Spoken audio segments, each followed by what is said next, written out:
মহান আল্লাহ পাক রব্বুল আলামিন মনুষ্য জাতি সম্পর্কে পবিত্র কোরআন শরীফে 30 পারার মধ্যে সূরা 3 এর মধ্যে জানিয়ে দিলেন।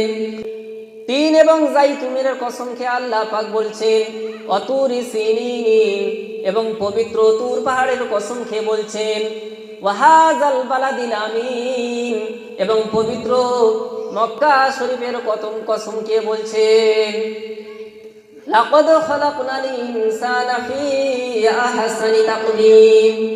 আমি আল্লাহ পাক রব্বুল আলামিন ফলের কসম খেয়ে বললাম, আমি আল্লাহ পাক রব্বুল আলামিন পাহাড়ের কসম খেয়ে বললাম, আমি আল্লাহ পাক রব্বুল আলামিন শহরের কসম খেয়ে বললাম, আমি আল্লাহ এতগুলো কসম করার পরে বললাম লাকাদ খালাকনাল ইনসানা ফি আহসানি তাকওয়িম।